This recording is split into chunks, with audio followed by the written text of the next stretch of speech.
बंदी छोड़ सतगुरु रामपाल जी परमेश्वर जी की जय हो।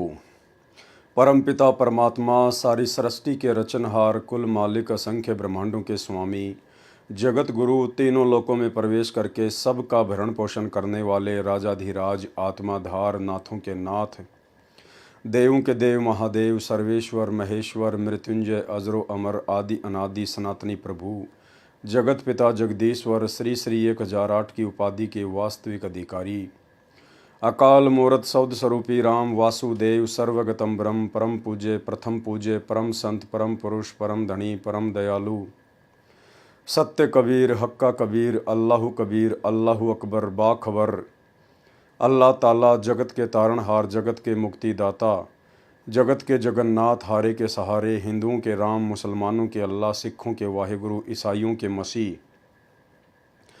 दया के सागर दया निधि करुणा के सागर करुणा निधि स्वयंभू परिभू संकट मोचन कष्ट हरण मंगल करण दुख भंजन अविगत कबीर निर्विकार निर्विषम परमात्मा अलय अलेख सतगुरु आदि अनादि सतगुरु असली मर्यादा पुरुषोत्तम असली राम असली कृष्ण असली घनश्याम असली मुरारी राजाओं के राजा महाराजाओं के महाराजा शहंशाहों के शहंशाह सम्राटों के सम्राट भगवानों के भगवान अल्लाहों के अल्लाह प्रभुओं के प्रभु मसीहाओं के मसीह सच्चे वाहिगुरु बाबाओं के बाबा पीरों के पीर सेठों के सेठ जगत सेठ सावड़सा सेठ सर्वगुण संपन्न अनंत कोटि कलाओं के स्वामी अनंत कोटि ब्रह्मांडों के नायक योगियों में महायोगी ध्यानियों में महाध्यानी सिद्धों में परम सिद्ध ज्ञानियों में तत्वज्ञानी ब्रह्म ज्ञानी महाज्ञानी परम ज्ञानी सर्वश्रेष्ठ विज्ञानी युवा कबीर समरथ कबीर असमवात अमित ओजा सच्चे रहनुमा करीम अल्लाह सुबहान अल्लाह दुनिया के अंतिम पैगंबर 8 सितंबर 1951 से गांव धनाना जिला सोनीपत हरियाणा भारतवर्ष की पावन भूमि पे प्रकट रियल कल की भगवान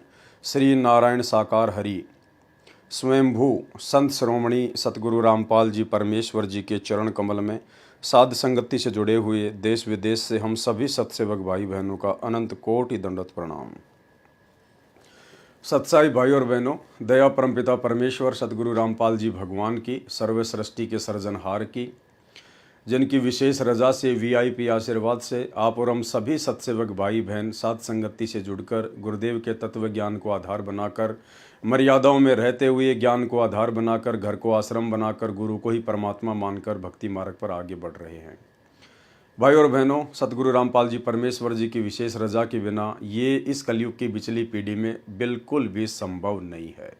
यानी साध संगति का नसीब होना ये गुरुदेव भगवान की छप्पर फाड़ दया है और यह दया परमपिता परमेश्वर की आप और हम सभी आत्माओं के ऊपर इसी प्रकार से बनी रहे, उसके लिए हम गुरुदेव भगवान का जितना धन्यवाद करें उतना ही थोड़ा है। तो भाई और बहनों, बरवाला कांड को लेकर आज हमारा ये आखिरी वीडियो है और उम्मीद करूंगा आप जियों को प्रमाणों के साथ में जो दिखाया गया है बताया गया है गुरुदेव के मुख कमल से भी और काल प्रेरित सतलोक आश्रम मैनेजमेंट हरियाणा के कर कमलों से लिखी गई पुस्तकों के माध्यम से भी, तो उम्मीद करूंगा आप जियों को पूरी तरह से ये पूरा करौथा कांड और बरवाला कांड समझ में आ चुका होगा। भाई और बहनों, यदि समझ में आ गया है तो अब आगे गलतियां करने से बचें। जो भी आपसे त्रुटियां हुई हैं, जो भी आपसे गलतियां हुई हैं, जो भी जाने अनजाने में सतलोक आश्रम मैनेजमेंट हरियाणा की कुसंगति में पढ़कर आप लोगों से गलतियां हुई हैं, सतगुरुदेव भगवान के सत्संगों के विरुद्ध जितने भी कुकर्म हुए हैं, अभी मौका है, परमेश्वर दयालु है, ये परीक्षा का समय है।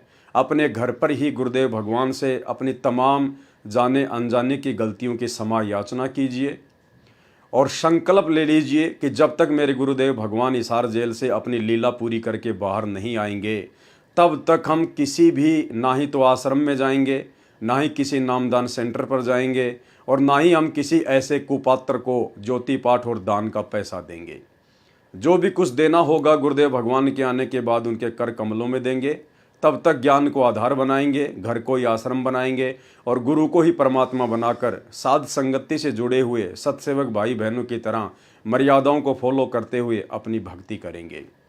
क्योंकि परमात्मा कहते हैं यदि आप मर्यादा में हैं और गुरु को भगवान मान रहे हैं तो फिर आपको कहीं भी धक्के खाने की आवश्यकता नहीं है। मोकू कहाँ ढूंढे रे बंदे, मैं तो तेरे पास में। और रोज़ हम संध्या आरती में पढ़ते हैं घटी ही में गंगा घटी ही में जमुना और घट ही में है जगदीश सतगुरु तारेंगे। तो सतगुरु रामपाल जी परमेश्वर जी की सत्य भक्ति विश्वास की भक्ति है।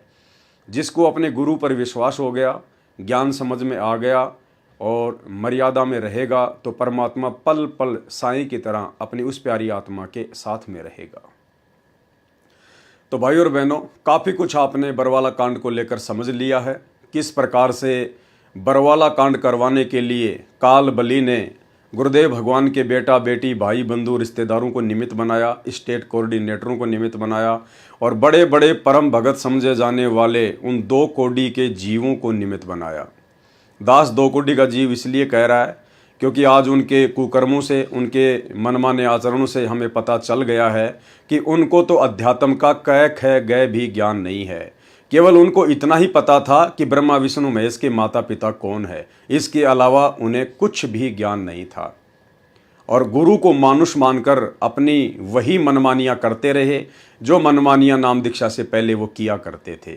और नतीजा निकला, खुद माया के पुजारी बनकर अपनी पूर्व जन्म की भक्ति को खर्च कर रहे हैं, बर्बाद कर रहे हैं। क्योंकि वर्तमान में तो उनकी मर्यादा टूटी हुई है, गुरु का आशीर्वाद है नहीं, नाम रहित हैं और जो पिछले उनके पुण्य हैं दान धर्म या सुमरण के, केवल उन्हीं को वो खर्च रहे हैं। और उन्हें लग रहा है कि हमारी तो मौज मच रही है, हमें तो परमात्मा अनाप शनाप धन संपदा के मालिक बनाते जा रहे हैं। भाई और बहनों, लाइट चली जाने के बाद भी इन्वर्टर चलता है 2, 4, 5 घंटे, लेकिन इसका मतलब ये नहीं है कि बिना लाइट के भी उसकी बैटरी ख़त्म होने के बाद वो चलता ही रहेगा। तो ये थोड़े बहुत दिनों की इनकी मौज है, इनकी ऐसो आराम है। उसके बाद जब इनके पाप कर्म इनके सामने उजागर होंगे तब इनसे लिए दिए भी नहीं जाएंगे। तो भाई और बहनों, हम जो आम संगत वाले भाई बहन हैं, हम लोग इनके इन कुकर्मों को देखकर जो करोथा कांड का रहस्य नामक पुस्तक में लिखे हुए हैं, बरवाला कांड का रहस्य नामक पुस्तक में लिखे हुए हैं, भ्रष्ट जज कुमारक पर नामक पुस्तक में लिखे हुए हैं, जो हम देख रहे हैं, पढ़ रहे हैं, समझ रहे हैं, जान रहे हैं, हमने इन लोगों से दूरी बना लेनी चाहिए और गुरुदेव के ज्ञान को आधार बनाकर ही भक्ति मार्ग पर चलना चाहिए। तभी हम सफल हो पाएंगे। और परमात्मा भी यही चाहते हैं कि आने वाले समय में जब मैं सतलोक चला जाऊंगा, उसके बाद मेरे बच्चे किसी के ऊपर भी आश्रित ना रहें, ना मेरे बेटा बेटी भाई बंधु रिश्तेदारों पर, ना कोऑर्डिनेटरों पर और ना ही परम भगत समझे जाने वाले भक्तों पर। हर स्थिति में मेरे ज्ञान को आधार बनाकर ही निर्णय लें, तभी ये भक्ति मार्ग पर सफल हो पाएंगे, अन्यथा काल इनको कभी भी झटका दे देगा। तो भाई और बहनों, आज हमारा लास्ट पार्ट है बरवाला कांड के ऊपर। तो बरवाला कांड से पहले जो पुस्तक लिखी गई थी राष्ट्रीय समाज सेवा समिति के द्वारा, जिस राष्ट्रीय समाज सेवा समिति में सतगुरु रामपाल जी परमेश्वर जी का कलयुगी परिवार शामिल था और जितने भी सतलोक आश्रम में मुख्य मुख्य सेवादार थे वो सभी शामिल थे और सब के सब काल प्रेरित थे, काल की गोद में बैठे हुए थे। उन्होंने काल को मौका दे दिया, वो काल के एजेंट बने हुए थे और इन्हीं तमाम आत्माओं को आधार बनाकर और इन्हीं आत्माओं से ये पुस्तक लिखवाकर भ्रष्ट जज कुमारक पर जजों को भड़काया गया। अनर्गल भाषा जजों के खिलाफ बोली गई, पुस्तक में यूज की गई, पुस्तक को बंटवाया गया, जिससे जजों को चुनौती दी गई और जजों ने फिर जबरन बरवाला कांड में अपनी भी सहभागिता निभाई। तो भ्रष्ट जज कुमारक पर राष्ट्रीय समाज सेवा समिति के सर्व सदस्य, ये समिति पूर्ण रूप से धार्मिक तथा गैर राजनीतिक है। लेकिन हम देख रहे हैं वर्तमान में जिस प्रकार 2019 में सतलोक आश्रम मैनेजमेंट हरियाणा ने कांग्रेस सरकार का समर्थन किया, कांग्रेस सरकार को वोट डलवाए और वर्तमान 2024 में बीजेपी सरकार का समर्थन किया, बीजेपी सरकार को वोट डलवाए, तो हम देख रहे हैं कि ये संस्था कितनी गैर राजनीतिक है। ये संस्था पूर्णतया राजनीतिक बन चुकी है। इस संस्था का भक्ति और भगवान से कोई लेना देना नहीं है। भ्रष्ट जज कुमारक पर भ्रष्ट जज बने चंडी माई जो बलि मांगती है। ये देखिए किस प्रकार की भाषा सतगुरु रामपाल जी परमेश्वर जी से उपदेश प्राप्त करने के बाद में, और जिनको हम अपनी नादानी में अपनी छोटी सोच के चलते बड़े बड़े परम भगत माना करते थे, गुरु जी का भाई, बड़े बड़े स्टेट कोऑर्डिनेटर, बड़े बड़े सेवादार, गुरुदेव के 24 घंटे साथ में रहने वाले उनके बॉडीगार्ड, ये उन लोगों की भाषा है जजों के प्रति जो इन्होंने इस पुस्तक में लिखी है, उनको भड़काया है। भ्रष्ट जज बने चंडी माई जो बलि मांगती है। और भाई और बहनों, इन्होंने बरवाला कांड के समय मीडिया को अपने इंटरव्यू देते समय भी जजों को भड़काने में किसी प्रकार की कोई कमी नहीं छोड़ी काल प्रेरणा से। एक छोटा सा इंटरव्यू दास आपको सुना देता है उसी राज कपूर उर्फ प्रीतम दास का, जो कि सरेआम कह रहा है, मीडिया वाले को कह रहा है कि वैसे तो हम संत रामपाल जी को कोर्ट में जाने नहीं देंगे, उन्हें भी हमारी लाश के ऊपर से गुजरना पड़ेगा और हमारी लाश के टुकड़े टुकड़े करके और हमारा मांस उन भ्रष्ट जजों के पास में भिजवा देना, उन भ्रष्ट जजों को खिला देना, ताकि हमारे मांस को खाकर उनको आत्म संतुष्टि मिले। कहने का मतलब भाई और बहनों, दास बार बार कहता है ये बरवाला कांड कोई सामान्य घटना नहीं थी, ये महाभारत से भी बड़ी घटना होनी थी इस कलयुग के हिसाब से। इन लोगों ने अपनी तरफ से किसी प्रकार की कोई कमी नहीं छोड़ी जजों को भड़काने में, काल को मौका देने में। इन्होंने खुद अपने इंटरव्यू दिए कि हमारे मांस को निकाल कर हम जो लाखों भगतियां बैठे हुए आश्रम में, और हम पुलिस को तो अंदर जाने नहीं देंगे, हमारे गुरुजी की बात हम मानेंगे नहीं, अगर गुरुजी भी कोर्ट में जाना चाहेंगे तो उनको हम जाने देंगे नहीं।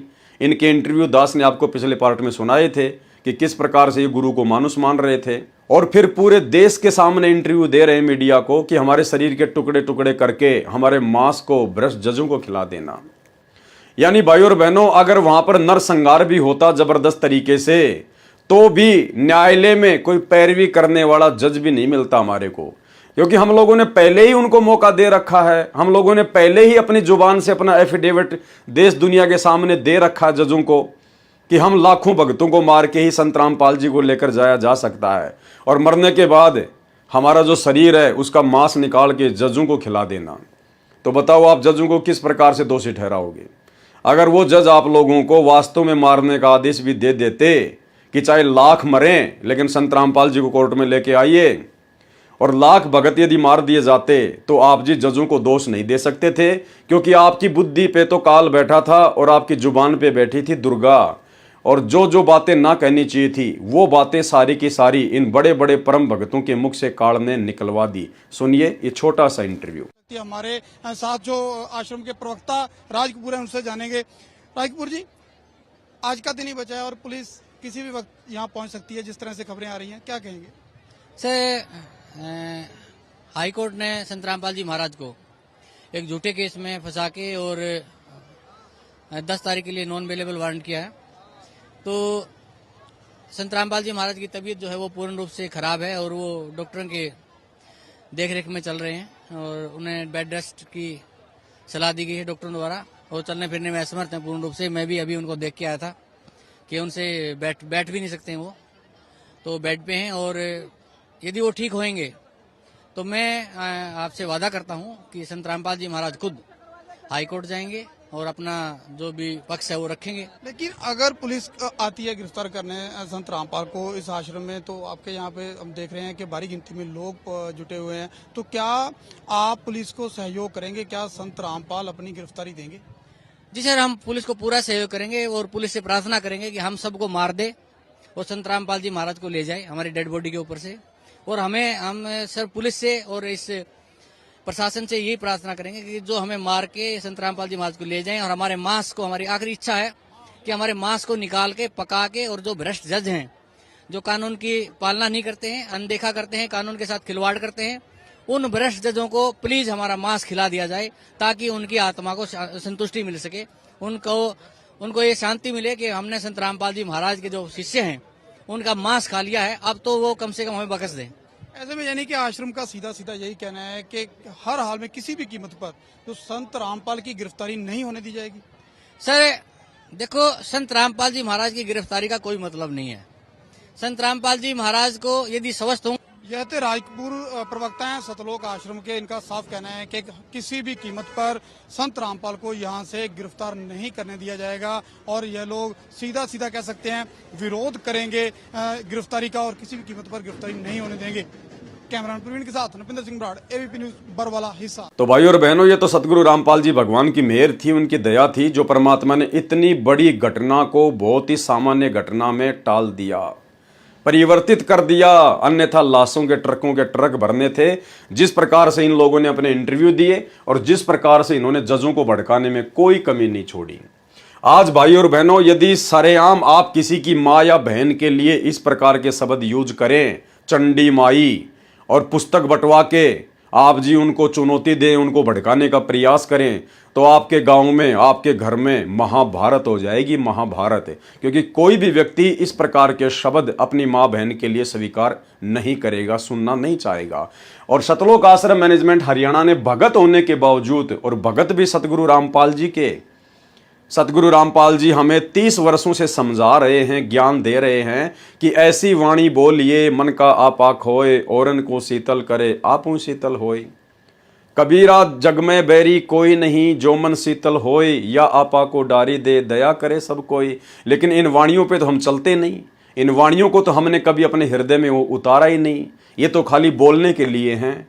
और देखिए किस प्रकार से गुरुदेव के ज्ञान के विरुद्ध खड़े होकर भाषा का प्रयोग कर रहे हैं। भ्रष्ट जज बने चंडी माई जो बलि मांगती है। भ्रष्ट जज निजी स्वार्थ की पूर्ति न होने के कारण मनमाने आदेश पारित करके 100-200 भक्तों की बलि मांग रहे हैं। हम तो 10 लाख सदस्य बलि देने को तैयार हैं ताकि भ्रष्ट जजों का खप्पर भर सकें। ये भाषा बिल्कुल भी ज्ञान आधार से जायज नहीं है। हम क्यों इस प्रकार से बलि देंगे 10 लाख भगत?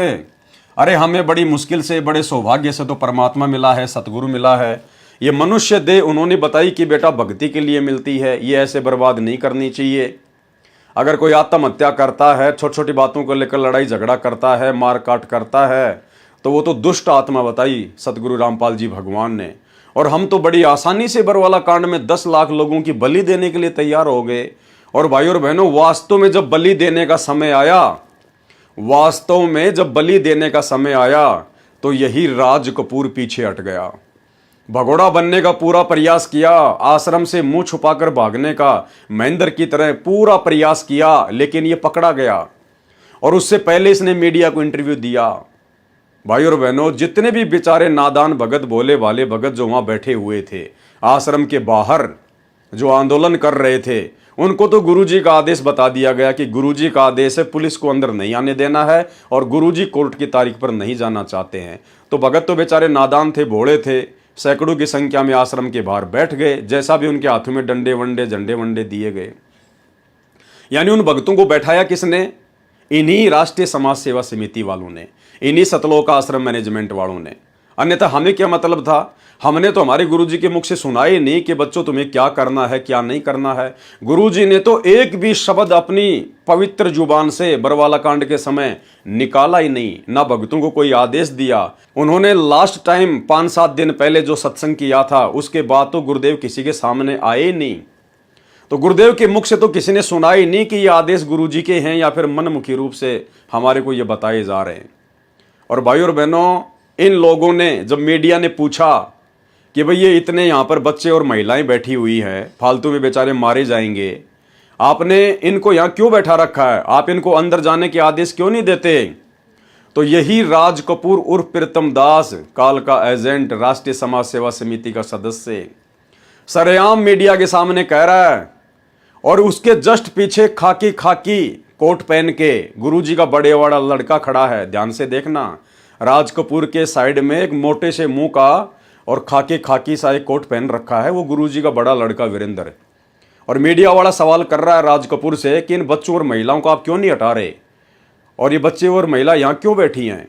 तो राज कपूर कह रहा है कि ये तो जबरदस्ती बैठे हैं, बच्चे और महिलाओं को हम लेके नहीं आए, बच्चे और महिलाओं को हम लेके नहीं आए, यानी अपना पीछा छुड़वा लिया। ये होता है काल का दूत, जब समय आता है तब भाग लेता है और बेचारे नादानों को मरवा देता है। इन्हीं लोगों ने उन सैकड़ों बच्चों और महिलाओं को वहां पर बैठाया, उनकी ड्यूटी लगाई। और जब मीडिया वाले पूछ रहे हैं तो कह रहे हैं बच्चे और महिलाओं को हम नहीं लेके आए। तो फिर मीडिया ने कहा कि फिर आप इनको हटा क्यों नहीं रहे? तो कह रहे हम तो हटा रहे हैं, लेकिन हमारी बात ही नहीं मान रहे। भाई और बहनों, इतना बड़ा झूठ, इतना बड़ा फरेब अपने ही भगत भाई बहनों के साथ। एक तरफ तो अपने गुरुजी को मानुस मान के उनके साथ में मनमानियां कर रहे हैं, गुरुजी की एक बात इन्होंने नहीं मानी बरवाला कांड में, और दूसरी तरफ बेचारे भोले भाले भगत भाई बहनों को गुरुजी का आदेश बता के आश्रम के बाहर बैठा दिया मरने मारने के लिए, और फिर अपना पीछा छुड़वा रहे हैं कि बच्चे और महिलाओं को हम नहीं लेके आए, ये हमारी बात ही नहीं मानते। कितना बड़ा झूठ इन लोगों ने बोला, सुनिए। बच्चे और महिलाओं को इसके बीच में लाने का क्या संदर्भ बच्चे महिलाएं हम नहीं लेके आए हैं। बच्चे महिलाएं आप भी है? बीमार आप हटा होते भी हैं। तो नहीं रहे उनको, किसको? बच्चे और महिलाओं को नहीं नहीं, हम हटा रहे हैं, लेकिन वो जिद कर रहे हैं। अब उनकी जिद के आगे हम क्या करें? वो भी संत रामपाल जी महाराज के अनुयायी। बच्चे और महिलाओं को इसके बीच में लाने का क्या संदर्भ है? बच्चे महिलाएं हम नहीं लेके आए हैं। बच्चे महिलाएं आप भी बीमार आप होते हटा भी हैं। तो नहीं रहे उनको, किसको? बच्चे और महिलाओं को नहीं नहीं, हम हटा रहे हैं, लेकिन वो जिद कर रहे हैं। अब उनकी जिद के आगे हम क्या करें? वो भी संत रामपाल जी महाराज के अनुयायी। तो भाई और बहनों, अब आप जी समझ सकते हैं कितना बड़ा ये काल का षड्यंत्र था, परमात्मा ने हल्के में टाल दिया। अब आपके मन में एक छोटा सा सवाल उत्पन्न हो रहा होगा कि गुरुजी ने आखिर 4-5 दिन जो घटनाक्रम चला, कभी कमांडो आ रहे हैं, कभी जा रहे हैं, कभी पुलिस आ रही है, कभी जा रहे हैं, तो गुरुदेव ने क्यों एक शब्द भी नहीं बोला? गुरुदेव को बोलना चाहिए था कि बच्चों आप ये क्या कर रहे हो, मैंने तुम्हें कब आदेश दिया, मेरा मार्ग क्या है और तुम ये क्या कर रहे हो? क्या तुम्हें मेरे ऊपर विश्वास नहीं है? क्या भगवान पे विश्वास नहीं है? गुरुदेव ने एक भी शब्द 5-7 दिन की उस नौटंकी में कुछ नहीं बोला। क्यों नहीं बोला? 2 कारण थे भाई और बहनों। पहली बात तो सतलोक आश्रम मैनेजमेंट हरियाणा ने गुरुदेव को भावनात्मक रूप से बंधक बना रखा था। ये लोग गुरुदेव भगवान की एक भी बात नहीं मानते थे और अंत में इन्होंने गुरुदेव भगवान को एक कमरे में बंद कर रखा था। अंत में इन लोगों ने गुरुदेव भगवान को सतलोक आश्रम बरवाड़ा में एक कमरे में बंद कर दिया था, जिस कमरे को बाद में पुलिस ने अंदर जाकर खोला बाहर से। और दूसरी बात भाई और बहनों, सतगुरु रामपाल जी भगवान समर्थ है, अंतर्यामी है, सब कुछ पता है, नो डाउट। आप और हमें तो पता है उनकी वास्तविक स्थिति क्या है। जानबूझकर सतगुरु रामपाल जी भगवान मूक दर्शक बने रहे, जानबूझकर। क्योंकि भाई और बहनों, सतलोक आश्रम मैनेजमेंट हरियाणा सतगुरु रामपाल जी परमात्मा के भक्ति मार्ग में सबसे बड़ी गंदगी है, सबसे बड़ी गंदगी। और इस गंदगी को संगत की नजरों से हटाए बिना, इस काले चश्मे को संगत की नजरों से हटाए बिना, ये संगत कभी भी दृढ़ होकर भक्ति मार्ग पर सफल नहीं हो सकती। और ना ही आने वाले समय में हजारों साल तक सतगुरु रामपाल जी भगवान का भक्ति मार्ग सही प्रकार से चल सकता है, यदि इस भक्ति मार्ग में इस गंदगी को सतगुरु रामपाल जी भगवान यूं ही छोड़ के चले गए तो। क्योंकि अब आगे इस भक्ति मार्ग में अन्य संतों और पंथों की तरह भाई भतीजावाद नहीं चलेगा, परिवारवाद नहीं चलेगा, वंशवाद नहीं चलेगा। परमेश्वर अलग से ही अपनी पूरी व्यवस्था करके जाएंगे। इन परिवार वालों का, गुरुदेव के बेटा बेटी भाई बंधु रिश्तेदारों का, इन वर्तमान के स्टेट कोऑर्डिनेटरों का और बड़े बड़े सेवादारों का भक्ति मार्ग में किसी प्रकार का कोई रोल नहीं रहेगा। यानी साध संगतियां जो सतगुरु रामपाल जी भगवान ने चलाई हैं, आने वाले समय में परमात्मा के बच्चे ज्ञान आधार से इतने दृढ़ हो जाएंगे कि हमें किसी मैनेजमेंट की आवश्यकता पड़ेगी नहीं, हमें किसी प्रकार की मनमानियां करने की आवश्यकता पड़ेगी नहीं। हम सौपन में सोच भी नहीं सकते मनमानियां करने की। आज हम साध संगति से जुड़े हुए भगत भाई बहन लाखों की संख्या में हो चुके हैं। आज हम साध संगत वालों को ना तो किसी कोऑर्डिनेटर की आवश्यकता है, ना किसी परम भगत की आवश्यकता है, ना गुरुजी के परिवार की आवश्यकता है, ना भक्ति करने के लिए किसी आश्रम की आवश्यकता है। और सतलोक आश्रम मैनेजमेंट हरियाणा से लाखों गुना अच्छी मर्यादा में रह के अपने गुरु को भगवान मान के घर को आश्रम मानकर भक्ति कर रहे हैं। तो परमेश्वर ऐसा ही पूरी संगत को अपने ज्ञान में रंग के चले जाएंगे, तो किसी को किसी की आवश्यकता पड़ेगी नहीं। और जो अच्छी आत्मा होंगी उनको परमात्मा यहाँ से निकाल देंगे। तो भाई और बहनों, इस प्रकार से फिर आगे ये भक्ति मार्ग परमात्मा का सेट होगा। और एक सत्संग में तो गुरुदेव भगवान ने बिल्कुल स्पष्ट कह रखा है भाई और बहनों, क्योंकि आने वाले समय में ये आश्रम नहीं रहेंगे। आने वाले समय में गुरुदेव के सतलोक जाने के बाद भक्ति करने के लिए आश्रमों की आवश्यकता नहीं होगी, बिल्कुल भी नहीं होगी। एक सत्संग में गुरुदेव ने स्पष्ट कर रखा कि जब बच्चों घर घर में ज्ञान हो जाएगा, घर घर में सीढ़ी हो जाएंगी, उस समय कोई काल का दूत यहाँ घुसेगा ही नहीं। ये ज्ञान की आवश्यकता तो इसलिए पड़ी कि कोई काल का दूत तुम्हारे को भ्रमित ना कर दे। आने वाले समय में सभी भगत होंगे, घर घर में ज्ञान होगा, घर घर में चर्चा होगी, गांव गांव में भगत होंगे, आपको कहीं जाने की आवश्यकता ही नहीं पड़ेगी। गांव गांव में सत्संग हुआ करेंगे, आपस में सब मालिक की चर्चा किया करेंगे, ज्ञान चर्चाएं हुआ करेंगी। और गुरुदेव ने स्पष्ट कह दिया कि आपको कहीं भी धक्के खाने की आवश्यकता नहीं पड़ेगी। ये दास जब सतलोक जाएगा तो ऐसी व्यवस्था करके जाएगा, आप लोगों को कहीं भी धक्के खाने की जरूरत ही नहीं पड़ेगी। अब भाई और बहनों, धक्के तब खाएंगे जब आश्रम होंगे। जब आश्रम ही नहीं होंगे तो धक्के कहां से खाएंगे? तो ये गुरुदेव का संकेत समझना। परमात्मा कह रहे हैं आने वाले समय में ये दास ऐसी व्यवस्था करके जाएगा, जब सतलोक जाएगा आप लोगों को कहीं भी धक्के खाने की आवश्यकता नहीं पड़ेगी। अर्थात जिस प्रकार से वर्तमान में सत्सेवक भाई बहन भक्ति कर रहे हैं उसी प्रकार से पूरी दुनिया भक्ति करेगी। सुनिए छोटा सा सत्संग। पुणात्माओं, ये ऐसा ज्ञान है सिंपल लैंग्वेज में, बूढ़े तो बूढ़ा कति 70-80 साल का भी इस ज्ञान को समझ जाए, अगर बालक 10 साल का भी इसको ध्यान से सुनेगा तो कति उंगलियां पर हटा दूंगा आपके।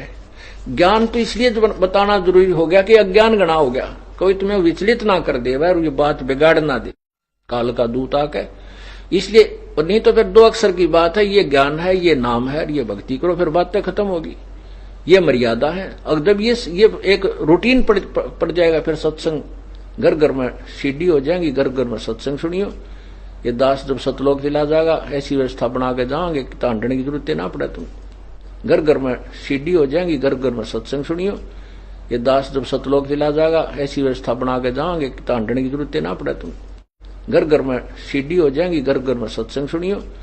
ये दास जब सतलोक चला जाएगा ऐसी व्यवस्था बना के जाओगे कि तांडने की जरूरत ना पड़े। तुम और कई पीढ़ियों तक का मोक्ष होगा आपको। फिर कोई विचलित करने वाला नहीं रहेगा, ना काल का दूत घुसेगा जो तुम्हें बर्बाद कर दिया, तुम्हारे कोई अज्ञान पैदा कर दिया। ज्ञान नाम की चीज नहीं छोड़ेगी परमात्मा का, ऐसा ज्ञान है ये।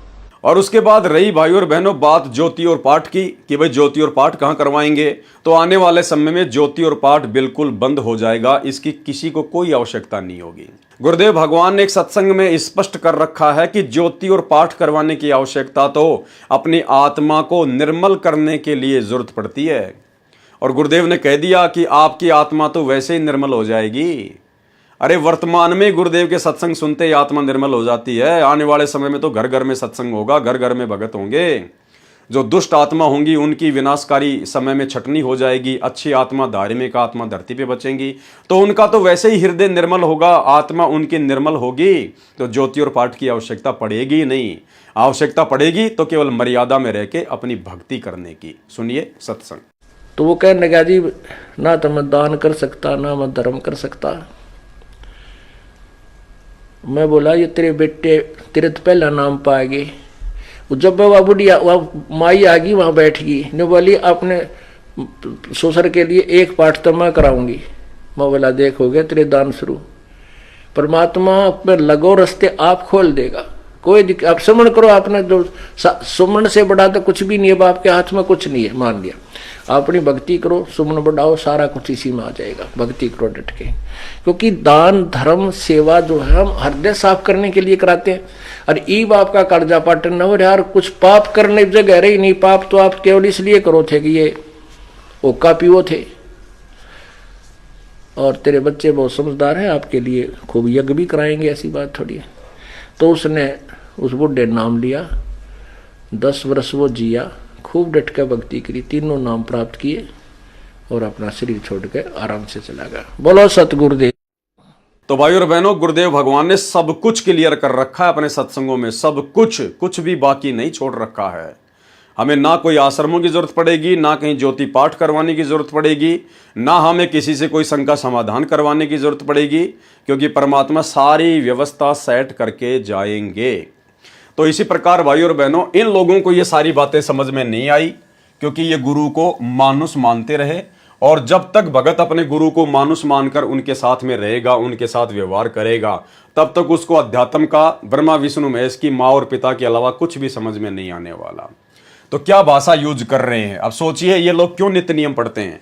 और नित्य नियम पहली बात तो ये लोग पढ़ते नहीं है, ये केवल मोबाइल में लगा लेते हैं, वो भी जब इनको टाइम मिल गया तो मोबाइल में लगा लेते हैं, अन्यथा इनको कोई विशेष आवश्यकता नहीं है। ये लोग पता नहीं नित्य नियम यानी तीनों समय की आरतियां भी करते हैं या नहीं करते हैं, टाइम पर करते हैं या नहीं करते हैं, और करते भी हैं तो अपना काम करते करते, बातचीत करते करते, खाते पीते, उठते बैठते, नहाते धोते, इनको पता ही नहीं कब नित्य नियम खत्म हो गया और कब असुर निकंदन रमैनी चल गई।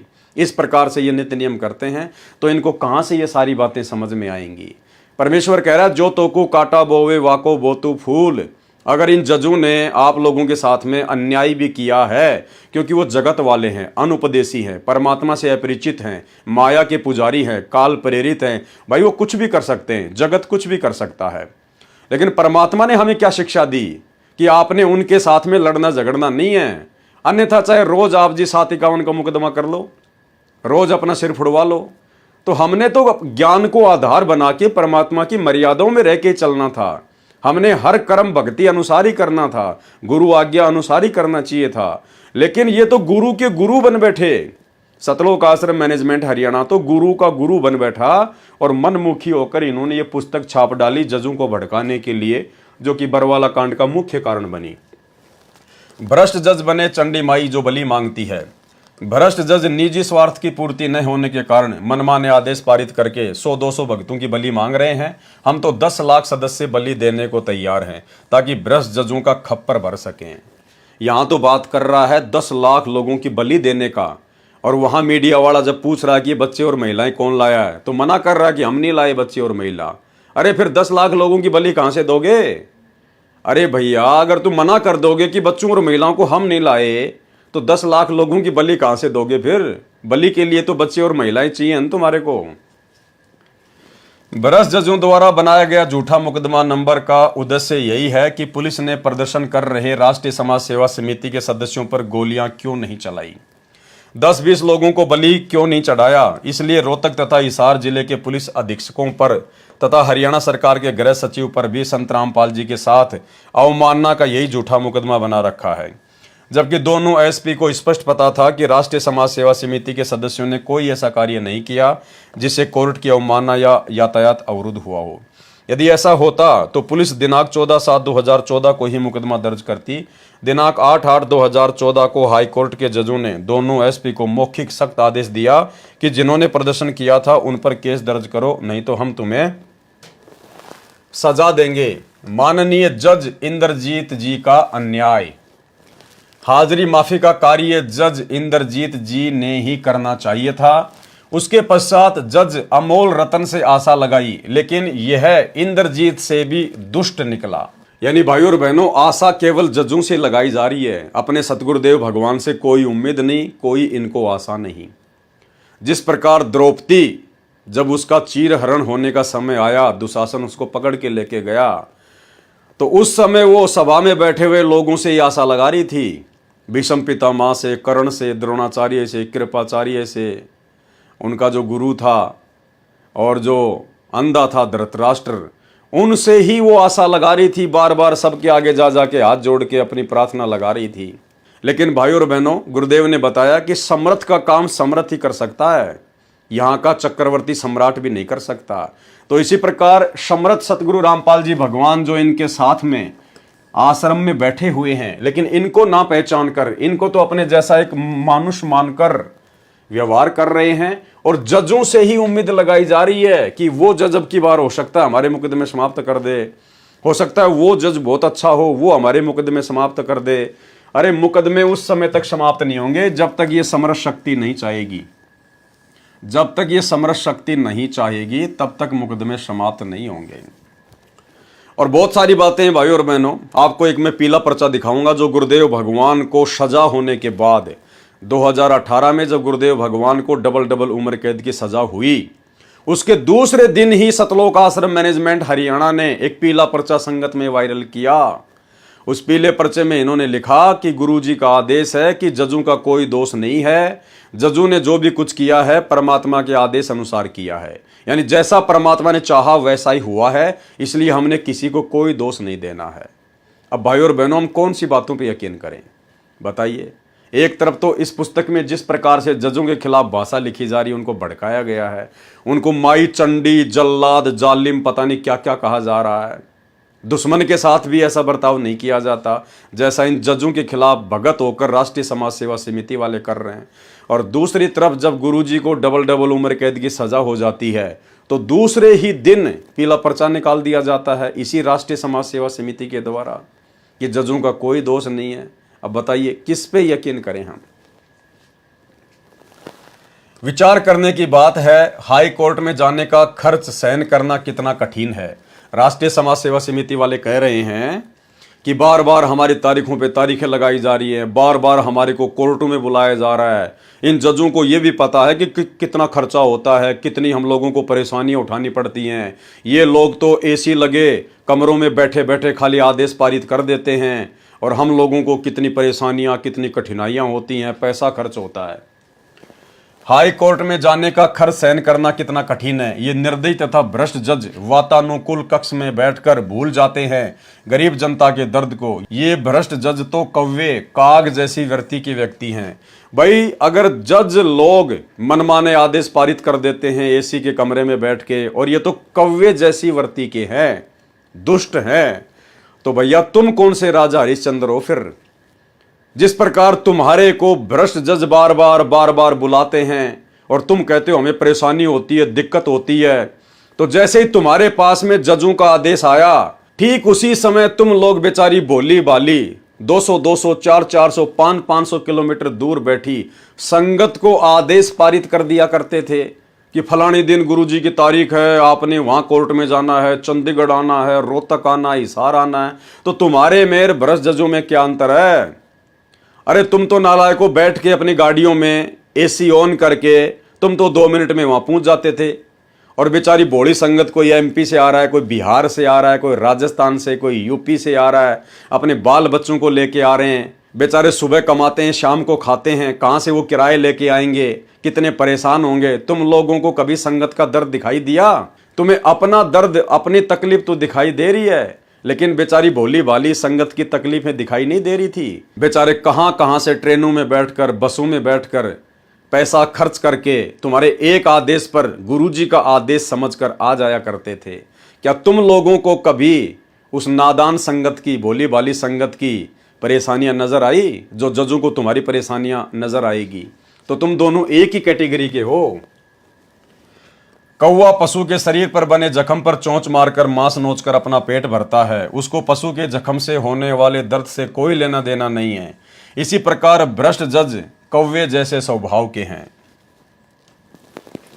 सर्व भक्तों ने एक पुस्तक सच बनाम झूठ लिखी, यानी राष्ट्रीय समाज सेवा समिति ने एक पुस्तक लिखी सच बनाम झूठ, और नाम ठोक रहे सभी भक्तों का।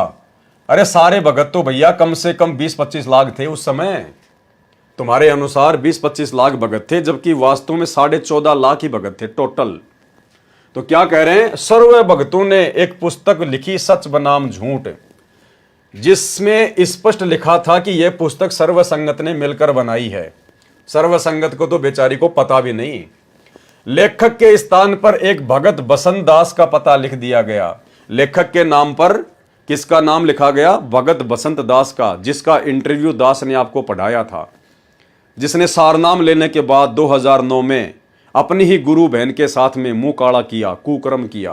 वो बसंत दास जिसने सच बनाम झूठ पुस्तक लिखी, उसके बाद ये पागल घोषित हो गया। इसका रोहतक से इलाज चल रहा है, मेंटल हॉस्पिटल से। लेखक के स्थान पर एक भगत बसंत दास का पता लिख दिया गया ताकि कोई संपर्क करना चाहे तो कर सके। ये पुस्तक दिनांक 27/9/2010 को हाईकोर्ट के सर्व जजों व देश के अन्य अधिकारियों को भेजी। यानी 2010 में ही इन्होंने इस प्रकार से जजों को भड़काना शुरू कर दिया था।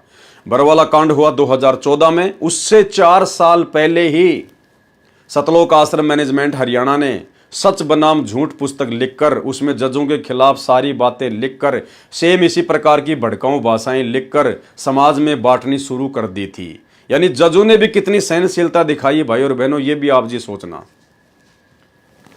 कहावत है कि रोजे माफ कराने गए, नमाज और गले डाल दी। भैया तुम कुकर्म ही ऐसे करते हो, तुम लोग ये कर्म ही ऐसे कर रहे हो। भगत होने के बावजूद अपने गुरु को परमात्मा ना मानकर, गुरु पर विश्वास ना करके, अपनी ही मनमानियां करते हुए जो कुकर्म तुम कर रहे थे, तो तुम्हारे साथ में ऐसा ही होना था। कहावत है कि रोजे माफ कराने गए, नमाज और गले में डाल दी। संत रामपाल जी महाराज ने पंजाब व हरियाणा हाई कोर्ट में सुरक्षा की अर्जी लगाई। सतगुरु रामपाल जी भगवान ने कोई सुरक्षा की अर्जी नहीं लगाई। ये सर्वशक्तिमान परमात्मा समर्थ है, इनको किसी की सुरक्षा की आवश्यकता नहीं है। ये अर्जी इसी राष्ट्रीय समाज सेवा समिति ने लगाई, इन्हीं बड़े बड़े परम भक्तों ने लगाई, और नाम ठोक दिया जाता है हर बात के पीछे सतगुरु रामपाल जी का। संत रामपाल जी महाराज ने पंजाब व हरियाणा हाईकोर्ट में सुरक्षा की अर्जी लगाई। माननीय हाईकोर्ट ने परिस्थितियों को देखते हुए सुरक्षा देने का आदेश दिया। 2009 पारित किया। माननीय पंजाब व हरियाणा कोर्ट के आदेश के बावजूद हरियाणा सरकार ने कोई सुरक्षा नहीं दी। भाई सतगुरु जब चाहेगा वही होगा, तुम्हारे करने से कुछ नहीं होगा। संत रामपाल जी महाराज ने माननीय पंजाब व हरियाणा हाई कोर्ट में हरियाणा सरकार के विरुद्ध कोर्ट की अवमानना का केस डाला। यह सतगुरु रामपाल जी भगवान ने नहीं डाला, इसी राष्ट्रीय समाज सेवा समिति ने डाला। सतगुरु यहां पर किसी पर मुकदमे करने नहीं आता। अगर सतगुरु मुकदमा करेगा तो उनके भगत क्या करेंगे? अरे हम तो अपने सतगुरु से सीखेंगे ना। अगर सतगुरु ही अवमानना का मुकदमा डालेगा अपनी तरफ से तो हम भगत क्या करेंगे भाई? अरे मालिक कहते हैं जो तो को काटा बोवे वाको बोतु फूल। तो सतगुरु कभी किसी पे अवमानना का या किसी अन्य प्रकार का मुकदमा नहीं डालता है। मुकदमा डालने वाले यही लोग थे, नाम सतगुरु रामपाल जी का। माननीय ब्रश जज श्री हेमंत गुप्ता ने सरकार को तो कोई नोटिस तक नहीं किया, उल्टा संत रामपाल जी महाराज को इसी अवमानना के केस के तहत नोटिस कर दिया कि प्रथम दृष्टा के रूप से संत रामपाल जी पर सच बनाम झूठ पुस्तक के कारण कोर्ट की अवमानना का मुकदमा बनता है। यानी जो पुस्तक राष्ट्रीय समाज सेवा समिति ने लिखी जजों के खिलाफ और भड़काया जजों को, जब जजों ने उस पुस्तक को पढ़ा और एक्शन लिया तो वो मुकदमा भी संत रामपाल जी पे लगा दिया अवमानना का। ये होती है मनमानियां, चेला करे कांड और भुगते गुरु। ये पुस्तक लिखी राष्ट्रीय समाज सेवा समिति ने, बसंत सैनी का ऊपर नाम लिख दिया गया और जजों के खिलाफ अनर्गल बातें लिख दी गई। अब जज तो यही समझेगा कि भैया संत रामपाल जी ने लिखी होंगी, वरना उनके भगत अपनी तरफ से क्यों लिखेंगे। और अवमानना का मुकदमा संत रामपाल जी के ऊपर ठोक दिया गया। उसके बाद संत रामपाल जी ने क्या जवाब दिया? संत रामपाल जी पर सच बनाम झूठ पुस्तक के कारण कोर्ट की अवमानना का मुकदमा बनता है। कारण बताओ नोटिस संत रामपाल जी महाराज जी के नाम जारी कर दिया गया। अब गुरुजी ने क्या जवाब दिया? संत रामपाल जी महाराज ने शपथ पत्र में लिख दिया कि इस पुस्तक में मेरा कोई लेना देना नहीं है। भाई सतगुरु झूठ नहीं बोलेगा ना, इतना तो हमें यकीन है, चाहे दुनिया इधर से उधर हो जाए, सतगुरु झूठ नहीं बोलेगा। ये सतवादी परमात्मा है। हम रोज संध्या आरती में पढ़ते हैं, सतवादी के चरणों की मैं सिर पर डारूं धूर, 84 निश्चय मिटे पहुंचूं तख्त हुजूर। इसके हर नाम के पहले सत लगता है, सत साहिब, सतलोक, सतवादी परमात्मा, सत्य पुरुष। ये परमेश्वर कभी झूठ नहीं बोलता। तो गुरुदेव ने स्पष्ट कह दिया अपना शपथ पत्र देते हुए कि मेरा इस पुस्तक से कोई लेना देना नहीं है। अर्थात फिर ये मनमानियां कौन कर रहा था? आश्रम मैनेजमेंट, गुरुजी का परिवार, गुरुजी का भाई। संत रामपाल जी महाराज ने शपथ पत्र में लिख दिया कि इस पुस्तक में मेरा कोई लेना देना नहीं है। ये तो लेखक बसंत दास ही सही बता सकता है। भगत बसंत दास को हाईकोर्ट ने नोटिस दिया। उसमें भगत बसंत दास ने कहा कि यह पुस्तक मैंने अन्य लाखों भक्तों के सहयोग से लिखी। अब जैसे ही बसंत सैनी के नाम पे नोटिस आया, उसको जवाब देने के लिए कहा गया, तो उसकी भी हवा निकल गई बसंत दास की, और कहने लगा ये पुस्तक मैंने अकेले ने नहीं लिखी, ये तो लाखों भक्तों के सहयोग से लिखी है। अरे लाखों भक्तों ने पेन चलाए थे क्या नालायको? देखो मनमानियों का नतीजा भाई और बहनों फिर ये होता है। उसमें भगत बसंत दास ने कहा कि यह पुस्तक मैंने अन्य लाखों भक्तों के सहयोग से लिखी है। तब संत रामपाल जी महाराज को उस झूठे मुकदमे से राहत मिली। संत रामपाल जी महाराज को न्यायालय में बुलाया नहीं, परंतु ब्रश जज हेमंत गुप्ता तथा ब्रश जज सूर्यकांत ने सरकार को अवमानना केस से बरी कर दिया और अकेले बसंत दास को दोषी ठहराकर कोर्ट की अवमानना का मुकदमा बना दिया। जबकि 5000 उन भक्तों ने शपथ पत्र भी दिए जिन्होंने पुस्तक सच बनाम झूठ के लिखने व छुपाने में सहयोग दिया था, परंतु ब्रश जजों ने जानबूझकर उनको अनदेखा कर दिया। केवल बसंत दास जी को बलि का बकरा बना दिया। भ्रष्ट जजों ने भगत बसंत दास का जीवन नष्ट कर दिया। क्यों भाई? बसंत दासो भगत है ना। अरे बसंत दासो परमात्मा का भगत है, बहुत बड़ा परम भगत है, राष्ट्रीय समाज सेवा समिति का मेंबर है, सदस्य है, आश्रम के मुख्य सेवादारों में उसकी गिनती आती है। फिर ऐसे परम भगत का जीवन कौन बर्बाद कर देगा? अरे तुम क्या बोल रहे हो भाई अपनी गंदी जुबान से? क्यों संत रामपाल जी का नाम बदनाम कर रहे हो तुम? ऐसे परम भगत बसंत सैनी का जीवन क्या एक जज बर्बाद कर सकता है? नहीं कर सकता। भ्रष्ट जजों ने भगत बसंत दास का जीवन नष्ट कर दिया। फिर भक्ति क्या खाक कर रहा है? अरे भक्ति क्यों कर रहा फिर भक्ति क्या काम आई इसके, जब एक जज ने इसका जीवन बर्बाद कर दिया और इतने दिनों से सतगुरु की शरण में है, सतगुरु ने जीवन आबाद नहीं किया और एक जज ने इसका जीवन बर्बाद कर दिया, नष्ट कर दिया, तो क्यों भक्ति कर रहा था फिर? ये ड्रामा कर रहा था। ये तो भ्रष्ट जजों ने भगत बसंत दास का जीवन नष्ट कर दिया। अब भाइयों और बहनों, कारण क्या था? पहले तो राष्ट्रीय समाज सेवा समिति वालों ने वो पुस्तक लिखकर सच बनाम झूठ और बसंत दास का नाम उस पुस्तक के ऊपर लिखकर उसमें गुब्बारे की तरह हवा भर दी। बसंत दास फूल गया कि लेखक के रूप में मेरा नाम लिख दिया गया। उसको आगे का नहीं पता था, क्योंकि आगे इनकी बुद्धि भैंस की तरह काम नहीं करती है। और बाद में जब Punjab and Haryana high court के जज ने उसके ऊपर एक्शन लिया और मुकदमा किया, तो बसंत दास की सारी हवा निकल गई कि यार ये तो मैं अकेला फंस गया और तो किसी का नाम ही नहीं आया, मेरे अकेले के ऊपर ही मुकदमा डाल दिया गया। तो भाई साहब के दिमाग के स्क्रू ढीले हो गए, पागल हो गया, मेंटल हो गया, मेंटल। ये सारनामी गुरुजी का परम भगत पागल हो गया।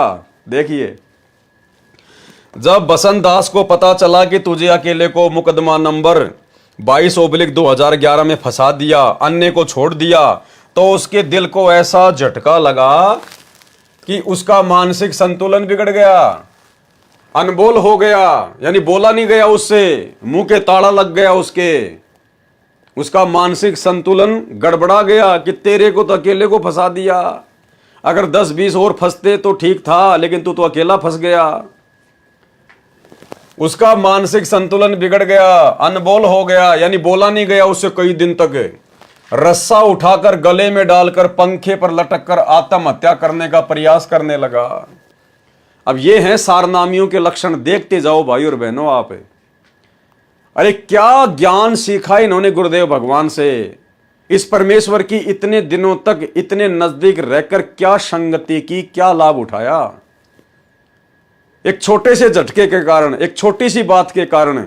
अरे तुम तो संघर्ष कर रहे थे ना, तुम तो सत्य के साथी हो ना।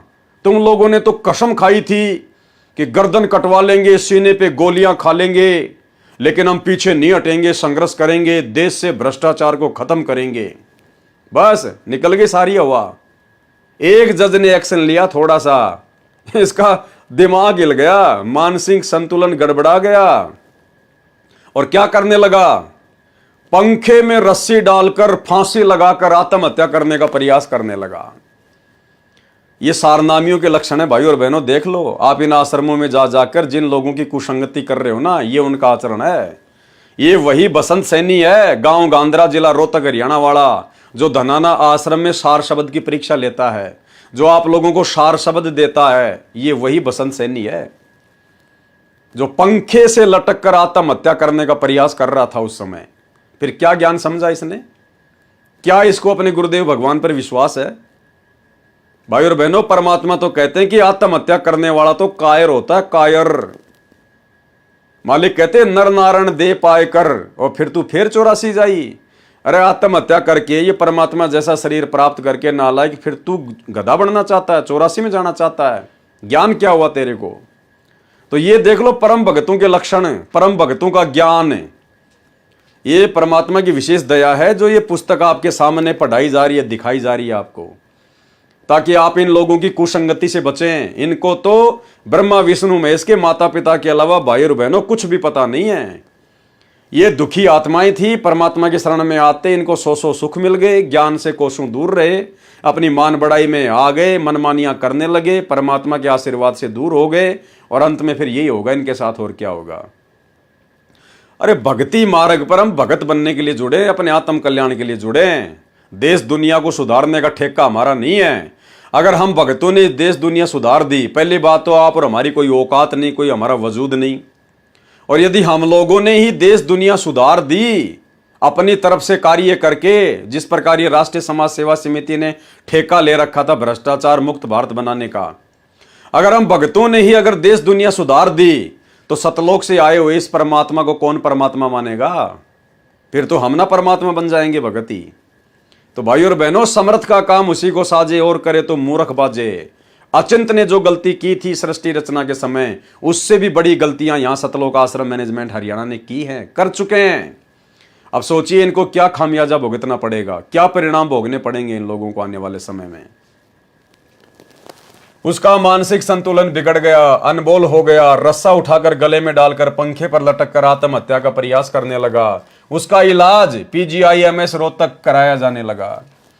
यानी वो इतना डिस्टर्ब हो गया, इतना पागल हो गया कि रोहतक की PGIMS हॉस्पिटल में उसको एडमिट करवाया गया और उसका इलाज चल रहा है। ऐसे पागल व्यक्ति से ये लाखों की संगत धनाना आश्रम में जाकर और सार शब्द ले रही है। यानी उस पागल ने सबको पागल बना दिया। भ्रष्ट जज राजीव भल्ला को इसमें भी संतोष नहीं हुआ। हमारे निजी जीवन में भी भ्रष्ट जज दखलंदाजी करने लगे। हाई कोर्ट के जज राजीव भल्ला को बताया गया कि बसंत दास मानसिक तौर से बीमार है, इसका इलाज PGIMS में कराया जा रहा है।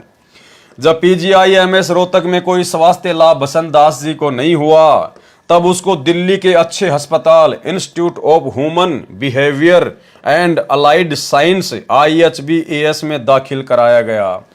यानी वो सारनामी भगत बसंत दास इतना मानसिक डिस्टर्ब हो गया, इतना पागल हो गया कि रोहतक के PGIMS में भी उसका इलाज ढंग से नहीं हो पाया। फिर उसको दिल्ली लेके गए। अरे दुनिया जब हर कहीं से दुखी हो जाती है, परेशान हो जाती है, डॉक्टर फेल हो जाते हैं, बड़े बड़े हॉस्पिटल फेल हो जाते हैं, वो तो सतगुरु रामपाल जी भगवान की शरण में आ रहे हैं और आते ही स्वस्थ हो रहे हैं। और ये अच्छे खासे भगत सारनामी ये पागल हो रहे हैं और इनका हॉस्पिटलों में इलाज नहीं हो रहा और ये आगे से आगे हॉस्पिटलों में भागे जा रहे हैं। सतगुरु के पास कोई नहीं आ रहा।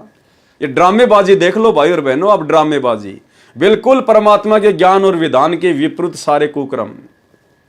अरे दुनिया तो PGIMS अपोलो से दुखी होके जहां डॉक्टरों ने हाथ खड़े कर दिए, वो फिर संत रामपाल जी के शरण में आके स्वस्थ हो रहे हैं। और यहां ये बसंत सैनी जो 20 साल से संत रामपाल जी की संगति कर रहा है, सारनामी भगत है, आश्रम में उनके पास में रहा करता था, मैनेजमेंट का मुख्य आदमी है और ये पागल हो रहा है। तो भाई और बहनों, पागल होगा नहीं तो क्या होगा। अरे जो बाहर वाले हैं उनको तो गुरुजी के बारे में कुछ पता नहीं था, इसलिए वो तो आते भक्ति पे लग गए और वो तो स्वस्थ हो गए। और ये नालायक भगत होने के बावजूद भी सारे उल्टे कुकर्म कर रहे थे, गुरु को मानुस मान रहे थे, मनमानियां कर रहे थे, तो आगे से आगे हॉस्पिटल में धक्के खा रहे हैं। यानी इनको संत रामपाल जी पे किसी प्रकार का कोई विश्वास नहीं, ना ये संत रामपाल जी को कोई कबीर भगवान मानते, ना ये कबीर जी का अवतार मानते, ये कुछ नहीं मानते, अपने जैसा मानते हैं। नहीं तो इस पागल आदमी को हॉस्पिटल में जाने की जरूरत क्या थी, अपने गुरुजी के चरणों में गिर जाता। अरे यदि गुरुजी के अनुसार ये पुस्तक लिखी जा रही है, गुरुजी के अनुसार ही जजों को भड़काया जा रहा है और सारा का सारा काम यदि ये मैनेजमेंट गुरुजी के अनुसार ही कर रहा था, उनकी आज्ञा में रह के कर रहा था, तो अपनी ऐसी आज्ञाकारी आत्मा को गुरुजी पागल थोड़ा ना होने देंगे। फिर भगवान क्या काम आया फिर भाई। एक तरफ तो तुम गुरुजी की आज्ञा में रह के सारा काम कर रहे थे बरवाला कांड में, फिर गुरुजी अपनी ऐसी प्यारी प्यारी आत्माओं को पागल थोड़ी होने देंगे। गुरुजी तो तुरंत आशीर्वाद देकर ले बेटा हो जा स्वस्थ, जाके संघर्ष कर। लेकिन गुरुजी की तरफ से कोई आशीर्वाद नहीं, कोई लाभ नहीं। क्यों? क्योंकि गुरु मानुष कर जानते, वो नर कहिए अंध, ओवे दुखी संसार में आ गए यम के फंद। ये हाल है भाई और बहनों। आप किन कुपात्रों की कुसंगति कर रहे हो? गुरुदेव का आशीर्वाद जिनके आसपास भी नहीं है। संभल जाओ, सुधर जाओ, साथ संगति से जुड़ जाओ, नहीं तो जीवन नरक बनेगा, नरक। जहां उसके स्वास्थ्य में सुधार होने लगा। दिनांक 4/8/2014 को हाईकोर्ट में बसंत दास की पेशी थी। बसंत दास के भाई सुरेंद्र जी न्यायालय में उपस्थित हुए तथा जज राजीव भल्ला जी को बताया कि बसंत दास को PGIMS रोहतक से लाभ नहीं हुआ, इसलिए उसको दिनांक 23/7/2014 को दिल्ली के प्रसिद्ध अस्पताल IHBAS में दिखाया गया है। हाई कोर्ट के माननीय जज श्री राजीव भल्ला जी ने सुरेंद्र को आदेश दिया कि बसंत दास को दिनांक 19/8/2014 को PGIMS में ही इलाज के लिए वापस लाओ। जज महोदय को बताया गया कि हम बसंत दास जी का IHBAS सरकारी अस्पताल में इलाज करा रहे हैं। जज राजीव भल्ला चिल्ला कर बोला कि तुम कोर्ट की आज्ञा का पालन नहीं करते हो, PGIMS रोहतक में ही दिखाओ। बसंत दास के भाई सुरेंद्र ने कहा कि हमने अपने भाई का जीवन देखना है।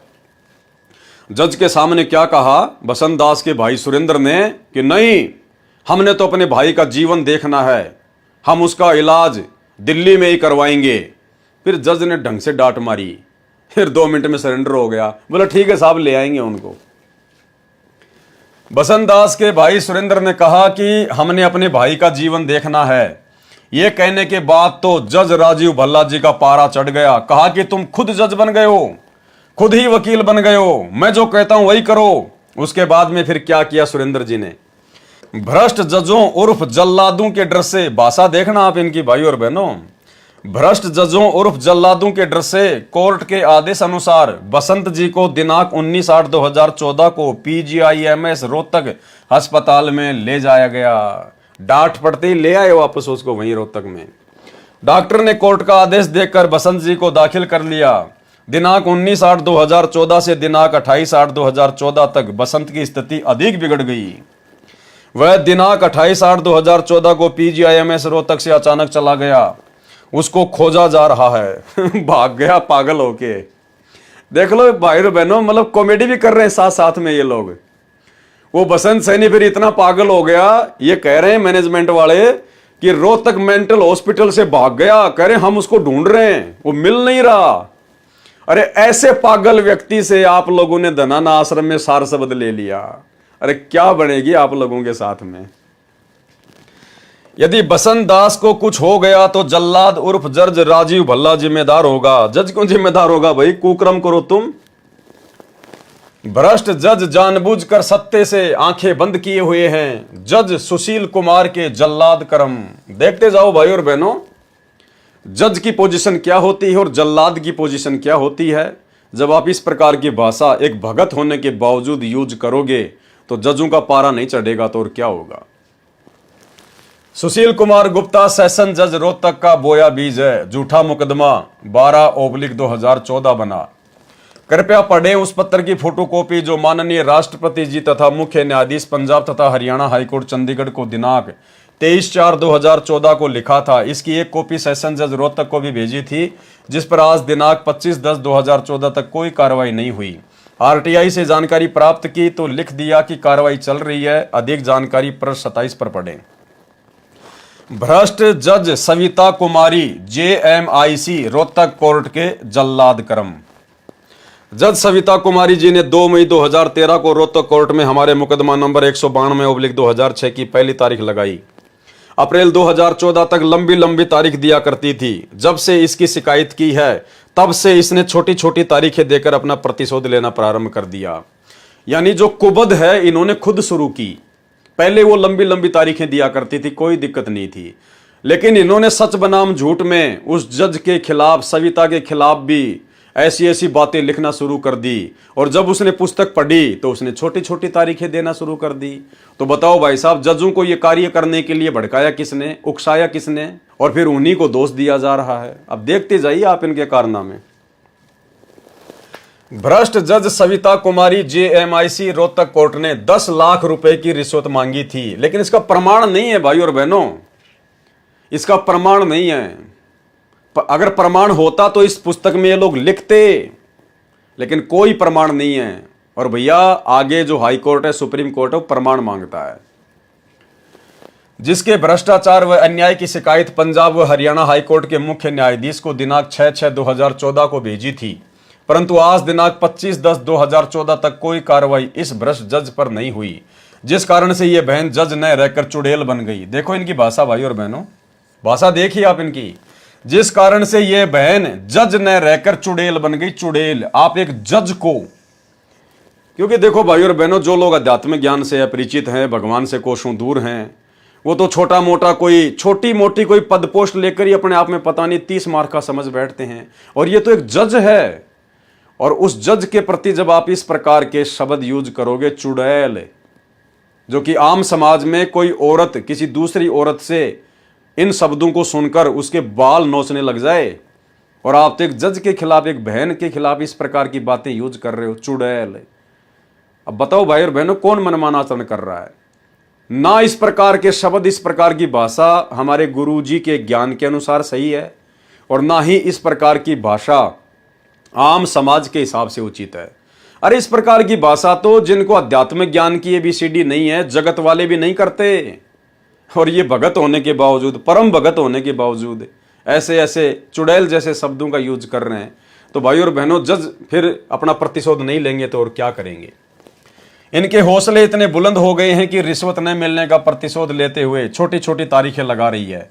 इस मुकदमे में 19 व्यक्ति नामजद हैं। वे नए घर का कार्य कर पाते हैं, नई नौकरी, नई खेती, नई मजदूरी ठीक से कर पा रहे हैं। इस जज उर्फ चुड़ैल सविता का प्रतिशोधात्मक घटिया कानून विरुद्ध कार्य फिर चुड़ैल शब्द। एक पलवल पुत्र जोगीश बोस निवासी लखनऊ उत्तर प्रदेश इसी मुकदमा संख्या 192 डेट 18/7/2006 PS सदर रोहतक में नामजद है। यह मुकदमा 18/7/2006 से चल रहा है। पलवल दास पहली बार अस्वस्थ होने के कारण दिनांक 3/7/2014 को कोर्ट में हाजिर नहीं हो पाया। अब देख लो, मेन भाइयों बहनों पॉइंट यह है कि इस प्रकार की भाषा भक्तों के लिए उचित नहीं है। अब यहां से पढ़ेंगे हम। ये सारी बातें हमने विजय को झज्जर जेल से दिनांक 15/3/2014 को जमानत होने पर बताई। ये कौन विजय है? ये वही विजय है जिसने करोथा कांड का रहस्य नामक पुस्तक लिखी थी। ये है वो विजय। ये भी पागल बन के घूम रहा है। यह सारी बातें हमने विजय को झज्जर जेल से दिनांक 15/3/2014 को जमानत होने पर बताई, जो दिनांक 6/3/2014 से 15/3/2014 तक झज्जर जेल में अन्य केस में था। यह बात सुनकर विजय ज्यादा तनाव में आ गया, जिसको 30/3/2014 को पागल वार्ड PGIMS रोहतक में दाखिल करवाना पड़ा। ये सतगुरु रामपाल जी परमेश्वर जी के बड़े बड़े समझे जाने वाले परम भक्तों के आचरण हैं, उनके लक्षण हैं। पागल हो रहे सारे के सारे धीरे धीरे मनमान आचरण करेंगे, गुरु को मानुष मानेंगे, अपनी तरफ से अधिक व्यवस्था करेंगे, तो और क्या होगा भाई और बहनों। आप और हमने शिक्षा लेनी है निकट भविष्य में। ये पुस्तक पढ़ के हम फालतू में समय बर्बाद नहीं कर रहे। हमने शिक्षा लेनी है कि गुरु को मानुष मानकर जो घटिया कर्म हमसे पहले इन बड़े बड़े समझे जाने वाले भक्तों ने किए हैं और जिसका नतीजा ये भोग रहे हैं, पागल बन के घूम रहे हैं, पागल बन के सतगुरु रामपाल जी के सारनामी भगत होने के बावजूद भी पागल बन के घूम रहे हैं।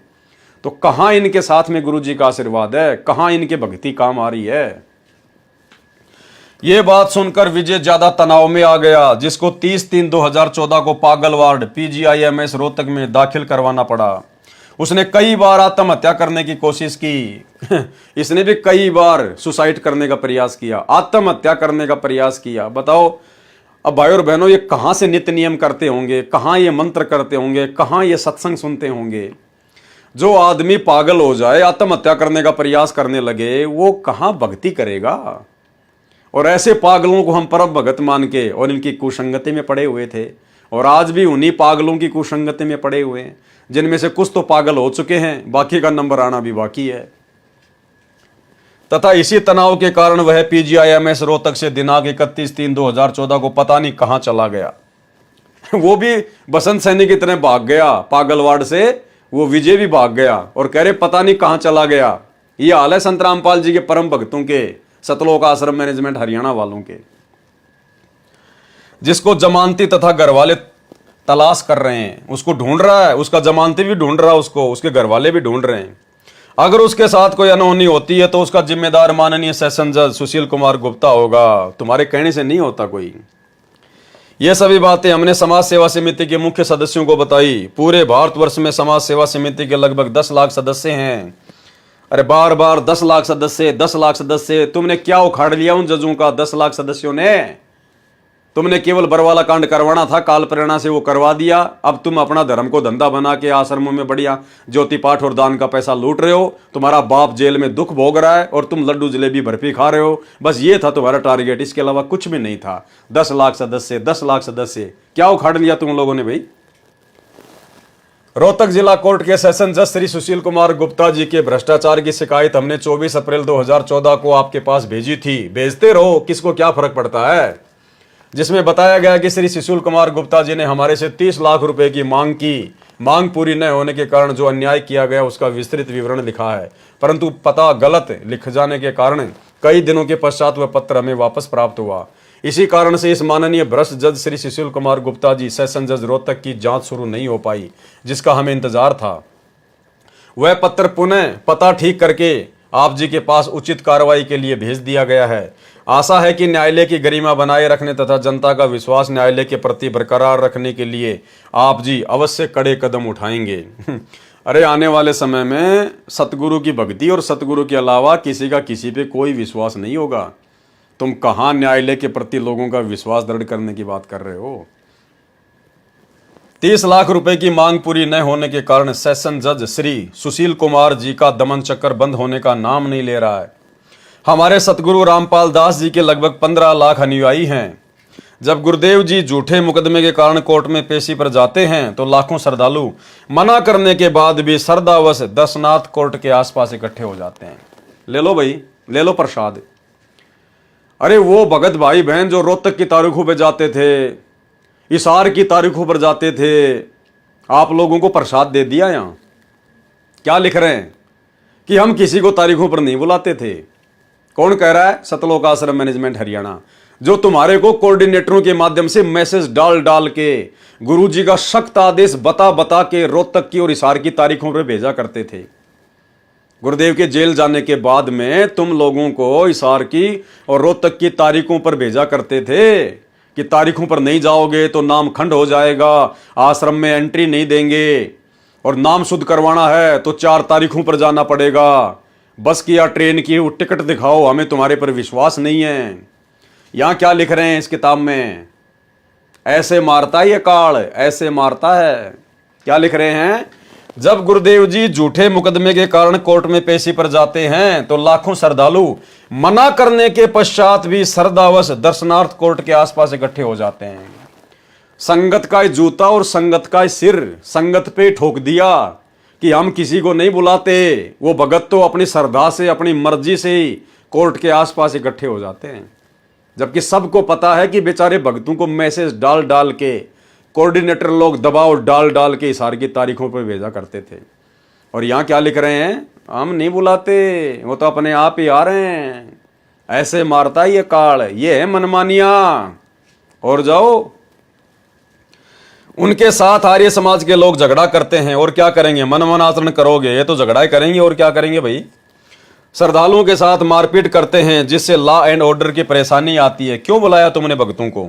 जब तुम्हें पता है कि लॉ एंड ऑर्डर डिस्टर्ब हो रहा है तो क्यों भक्तों को अपने कोऑर्डिनेटरों से मैसेज डाल डाल के बेचारों को परेशान किया करते थे? जिस कारण से संत रामपाल जी महाराज की हाजिरी माफी की अर्जी न्यायालय में लगाई जाती है, हालात को मद्देनजर रखते हुए जो न्यायालय के द्वारा मंजूर कर दी जाती है। जब भी संत रामपाल जी महाराज की पेशी होती है उसी दौरान आर्य समाज के व्यक्तियों द्वारा पुलिस की मौजूदगी में दूर दराज से आए हुए उनके अनुयायियों की पिटाई की जाती है। पिटाई होगी और क्या होगा भाई? जब मनमानियां करोगे, गुरु के आदेश की अवहेलना करोगे, जब आपके गुरु जी ने कह दिया इस पुस्तक में पहले कि मैं किसी को नहीं बुलाता, ये सब राष्ट्रीय समाज सेवा समिति के लोग हैं, मेरा इनसे कोई लेना देना नहीं है, और जब तुम लोग जबरदस्ती जाओगे अपने गुरु जी की आज्ञा के विरुद्ध तो सिर पर डंडे पड़ेंगे और क्या होगा? ये पड़ रहे देखो डंडे, ये फोटो में खींची हुई है, ये सिर फूटे हुए हैं। अच्छा, डंडा खाए संगत, बेचारी माता बहनें, बच्चे बुजुर्ग, ये सतलोक आश्रम मैनेजमेंट हरियाणा वाले संगत को आगे करके पीछे निकल लेते थे। डंडे खाई संगत, और 1:30-2 बजे के आसपास एक मैसेज डालते थे कि आज की तारीख पूरी हो चुकी है, गुरुजी का आदेश है, सब अपने अपने घर चले जाओ। ये था इनका ड्रामा भाई और बहनों, काल प्रेरणा से। कृपया देखें पुलिस की मौजूदगी में अनुयायियों के साथ मारपीट की फोटो, जागरण सिटी 16 जून 2007। दिखाते रहो, किसको क्या फर्क पड़ता है भैया, दिखाते रहो। हरी भूमि रोहतक मंगलवार 1 अगस्त 2006, रामपाल के अनुयायी को धुना। ये तो करौथा कांड के समय की बातें हैं। सत्संग के वे वचन मेरे आर पार निकल गए। अब ये लास्ट पेज है भाई और बहनों इस पुस्तक का। संत जी ने बताया कि एक राज्यपाल के पास 2 राज्यों का पदभार था, रिटायरमेंट के निकट था, इसलिए हेलीकॉप्टर में 3 करोड़ रुपए 100 के नोट लेकर पहाड़ी क्षेत्र में प्लाट खरीदने परिवार सहित जा रहा था। दुर्घटना में सहपरिवार मारा गया। पहाड़ों में नोट उड़ते फिर रहे थे। गवर्नर के सरकारी निवास में 40 करोड़ रुपया भी अवैध मिला। उस अनजान व्यक्ति ने परमात्मा के विधान को न जानने के कारण आजीवन विष खाया। उसी विष ने उसका सर्वनाश कर दिया। अभी उस जीव का सिलसिला समाप्त नहीं हुआ, आगे क्या होगा? जिससे रिश्वत ली थी उसके एक एक पैसे को चुकाना पड़ेगा। किसी का गधा बनकर ऋण उतारेगा, किसी की भैंस बनकर सत्संग में बताया गया कि इसलिए परमात्मा के विधान को समझकर बुराई से बचें। तुमने उस दरगाह का महल नहीं देखा, धर्मराज के तिल तिल का लेखा। विशेष राजनेता, जज तथा प्रशासनिक अधिकारी ये भी अपने भाई बहन हैं, हमारे शत्रु नहीं हैं, परंतु अज्ञानतावश रिश्वत का विष खाकर पाप के भागी बन रहे हैं। इनको इससे बचाना हमारा उद्देश्य है। जब विष रिश्वत के दुष्परिणाम का ज्ञान होगा तब जैसे किरका जहर का रंग होरी हो, कहो कौन तिस खावे राम रंग होरी हो। भावार्थ है कि जिसको विष के दुष्परिणाम का ज्ञान हो जाएगा तथा विष पॉइजन का एक कण भी यदि कहीं गिरा पड़ा होगा उसको भी कोई नहीं खा सकता। इसी प्रकार ये रिश्वत रूपी विष का ज्ञान होने के पश्चात कोई ये गलती नहीं करेगा। एक जज का इकलौता पुत्र था, वही दुर्घटना में मारा गया। अज्ञानतावश वह फिर भी बाज नहीं आ रहा। परमात्मा के विधान को जानकर ही यह बुराई छूटेगी। इसके साथ जीव का स्वभाव है कि उसे दंड का खौफ भी अनिवार्य है, इसलिए कड़े कानून बनाने की आवश्यकता है। भैया, सरकारों ने ना जाने कितने कितने कड़े कानून बना दिए। अरे जो अरब कंट्री है, कुवैत है, दोहा है, कतर है, सऊदी अरब है, वहाँ से बड़े कानून तो पूरी दुनिया में कहीं नहीं है। अगर कोई बलात्कार करता है तो सरेआम उसको फांसी दी जाती है, उसका सर कलम कर दिया जाता है। वहाँ भी बलात्कार नहीं रुक रहे, कड़े कानूनों से नहीं रुक सकते मेरे भाई। अरे जीव के ऊपर तीनों गुणों का प्रभाव बताया परमात्मा ने। जब तुम्हारे शंकर भगवान काम वासना को नहीं रोक पाए, उनका तो कितना बड़ा कानून होगा। जब वो अपने आप को नहीं रोक पाए और मोहिनी के साथ में कुकर्म कर डाला, तो आम जीवों की क्या औकात है कि ये रजोगुण से प्रभावित होकर इस प्रकार के काम करने से बच जाएं।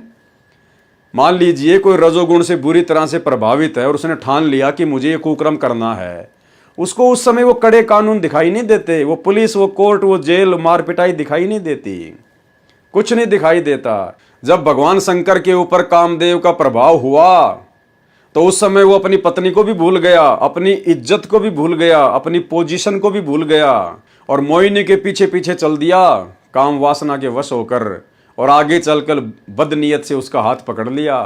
और श्री सुख सागर में साफ साफ लिखा हुआ है कि बाद में उसका वीर्य पतन हो गया। अब बताइए फिर यहाँ का 2 कोड़ी का जीव कैसे कड़े कड़े कानूनों से सावधान हो सकता है। ये तो परमात्मा के कानून से जीव सावधान होगा। जैसे आज उनके लाखों भगत इस तत्व ज्ञान को लेकर, अच्छे बुरे की जानकारी लेकर, कौन से कर्म करने से क्या होगा, कौन से कुकर्म करने से हानि होगी, इस परमेश्वर का भरपूर आशीर्वाद चाहिए, मर्यादा चाहिए और परमेश्वर का ज्ञान चाहिए। इनके ज्ञान से ये दुनिया सुधरेगी, संभलेगी। ये तीनों गुणों का प्रभाव कम होगा, जिससे जीव आने वाले समय में गलतियां करने से बचेगा। सरकारें ना जाने कितने कड़े कड़े कानून बना के परेशान हो चुकी है, फिर भी देश में आए दिन ये क्राइम, ये बलात्कार, चोरी, डकैतियां, भ्रष्टाचार, ये सारी बुराइयां बढ़ती क्यों जा रही है। भैया ये सरकारों के बस की बात नहीं है। राष्ट्रीय समाज सेवा समिति वालों, ये तो भगवान धरती पर आया इसलिए है कि अब ये सरकारों के बस की बात नहीं रही। थोड़े बहुत दिनों में 2028 से पहले पहले ये आपकी सरकारें हाथ खड़ी कर करके भागेंगी। जैसे बांग्लादेश के प्रधानमंत्री भाग के हिंदुस्तान में आ गई, अफगानिस्तान का राष्ट्रपति हामिद करजई भाग के कहीं और चला गया। ऐसे आने वाले समय में, युग परिवर्तन का समय 2028, ये बड़े बड़े देशों के बड़े बड़े राजनेता जिनकी आज तूती बोलती है, ये हाथ खड़े कर करके ये अपनी जान बचाते फिरेंगे। इस काल के कानून से काल का सिस्टम नहीं सुधरता। ये परमेश्वर इस कलयुग में थोड़े समय के लिए सतयुग जैसा माहौल बनाएगा अपना संविधान लागू करके।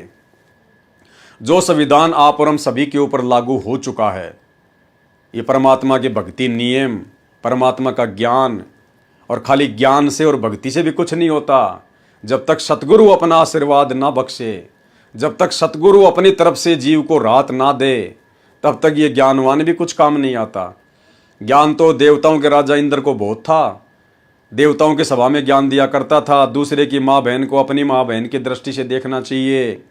जो व्यक्ति दूसरी स्त्री के साथ में ऐसा कर्म करता है उसको नरक भोगना पड़ता है। और फिर अपने ही गुरु की पत्नी अहिल्या के साथ में जाके मुंह काला करके आ गया। ज्ञान तो ब्रह्मा जी भी अपनी सभा में देवताओं को बैठा कर दिया करते थे।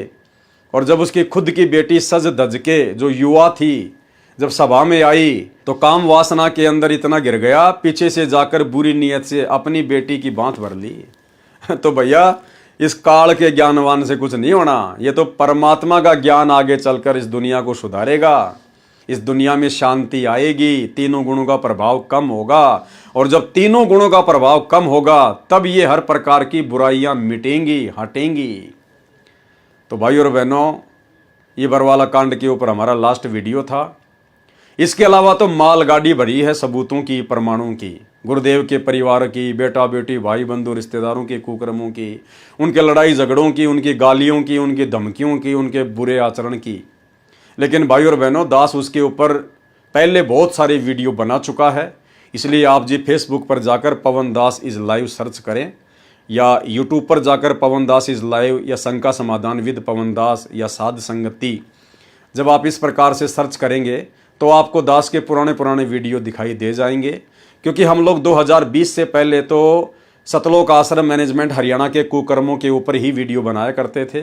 2020 के बाद से फिर परमात्मा ने दया बख्शी, फिर हम ज्ञान आधारित वीडियो बनाने लगे, परमात्मा के सत्संगों के ऊपर, उनकी पुस्तकों के ऊपर, आपस में साथ संगतियाँ होने लगी, ज्ञान चर्चा होने लगी, मर्यादाओं के लेकर वीडियो बनने लगे। तो आप जियों को हर प्रकार के वीडियो दास के फेसबुक पेज पवन दास लाइव के ऊपर देखने को मिलेंगे। और आप सभी भाई बहनों से दास की विनती है, प्रार्थना है, भाई और बहनों देखो ये सत का मार्ग है, और सेवा केवल आप और हमारे पास में, क्योंकि भाई और बहनों आप और हम परमात्मा की वो आत्मा हैं जिनको परमेश्वर ने इसी मनुष्य जन्म में पार करना है। तो आने वाले समय में जब धरती पर सतगुरु रामपाल जी भगवान का साम्राज्य होगा, उनका राज होगा, तो भाई और बहनों हमें वो सेवा नहीं मिलेगी कि भाई वो वहाँ का देश संभालेगा, वो वहाँ का राज्य करेगा, वो ये व्यवस्था करेगा। नहीं, आप और हमें तो परमात्मा ने जो सेवा देनी है ये वर्तमान में दे रहे हैं। यही सबसे बड़ी सेवा है आप और हमारे लिए, कि हम अपने भटके हुए भगत भाई बहनों को समझाएं, वीडियो बना के, या जैसे दास वीडियो बना रहा है आप उनको शेयर करें। और आप जी अपने अपने यूट्यूब चैनल खोलें, बहुत आसान है, किसी से सीख लीजिए, आड़ोसी से, पड़ोसी से, किसी दुकान वाले से रिक्वेस्ट कीजिए, प्रार्थना कीजिए। सेवा के लिए तो हम प्रार्थना कर सकते हैं। आप यूट्यूब चैनल बनाना सीखिए, कैसे वीडियो डाउनलोड होती है, कैसे अपलोड होती है। आप ज़्यादा से ज़्यादा यूट्यूब चैनल बनाकर और ज़्यादा से ज़्यादा वीडियो शेयर करें। यही सेवा है, आगे आप और हमें सेवा नहीं मिलने वाली। आप और हमसे जो सेवा भगवान ने लेनी थी वो ले ली। जब तक गुरुजी नहीं आते हैं तब तक हम लोग सेवाई तो कर रहे हैं परमात्मा की। ये भाई बहनों को समझा रहे हैं, भटकी हुई आत्माओं को समझा रहे हैं, जो काल के मुंह में जा रहे हैं सतलोक आश्रमों की कुसंगति करके। हम रात दिन वीडियो बना रहे हैं, साथ संगतियाँ कर रहे हैं, लाइव आ रहे हैं, ये सेवाई तो है।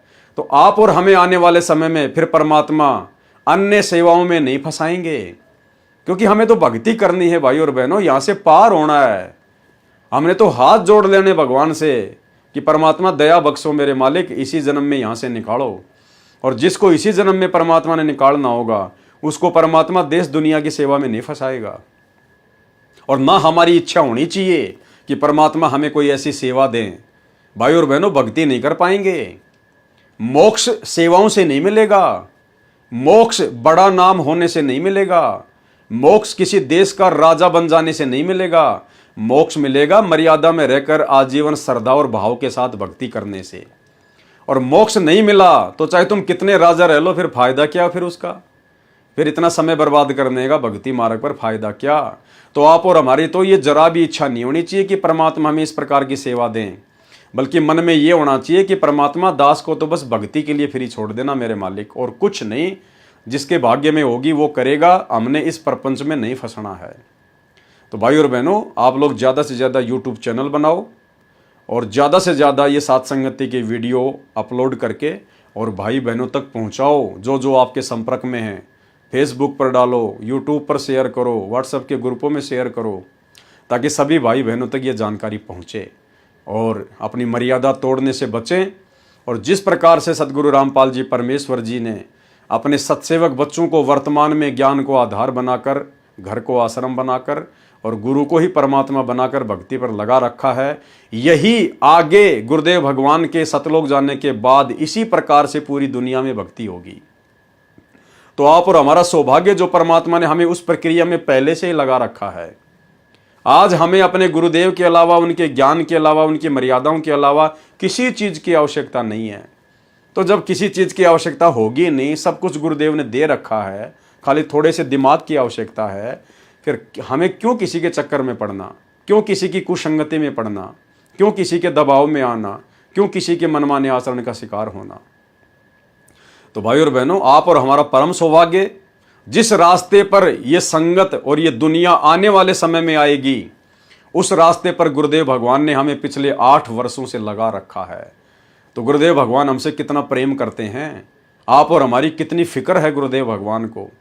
सोचिए, हम आत्माओं में और शतलोक आश्रमों से जुड़ी हुई आत्माओं में कितना अंतर है, कितना डिफरेंट है। तो ये रजा गुरुदेव भगवान की आप और हमारे ऊपर इसी प्रकार से बनी रहे, यही हम एकमात्र कामना करेंगे और भक्ति दान ही परमात्मा से मांगेंगे कि परमात्मा इस भक्ति में हमारे भाव बने रहें। हे परमेश्वर, हम मर्यादा में रहें, आपकी लक्ष्मण रेखा से 1 इंच भी इधर उधर ना हो। परमेश्वर, आप जी इतनी हम नीचों के ऊपर दया बनाए रखना। तो भाई और बहनों, जैसा भी दास को सतगुरु रामपाल जी भगवान ने प्रेरणा की और जितना भी दास आपको अपनी सेवा समझते हुए समझा पाया है, उतना दास ने अपनी तरफ से पूरा प्रयास किया है। बाकी दास भी 2 कौड़ी का जीव है, जितना परमात्मा दिमाग में डालेंगे दास उतना ही भोग सकता है, उतना ही आपको बता सकता है। इससे ज़्यादा एक शब्द एक्स्ट्रा बोलने की मेरी औकात नहीं है। फिर भी यदि मेरे किसी शब्द से आप लोगों को कोई दिल पे चोट पहुंची हो, तो मैं आप लोगों से भी करबद्ध क्षमा प्रार्थी हूँ। और गुरुदेव भगवान से तो 24 घंटे अरदास करते ही रहते हैं। और आने वाले समय में अब जैसे भी परमात्मा किसी और पुस्तक के ऊपर वीडियो बनाने की प्रेरणा करेंगे, तो दास आप जीव को लाइव आकर सूचित करेगा और फिर आगे भगवान सेवा देंगे तो आपकी सेवा में दास हाजिर होगा। तो सतगुरु रामपाल जी भगवान से आशीर्वाद प्राप्त करते हैं, इजाज़त लेते हैं। इसी प्रकार से परमात्मा हमें भक्ति मार्ग पर लगाए रखे। बंदी छोड़ सतगुरु रामपाल जी भगवान की जय हो।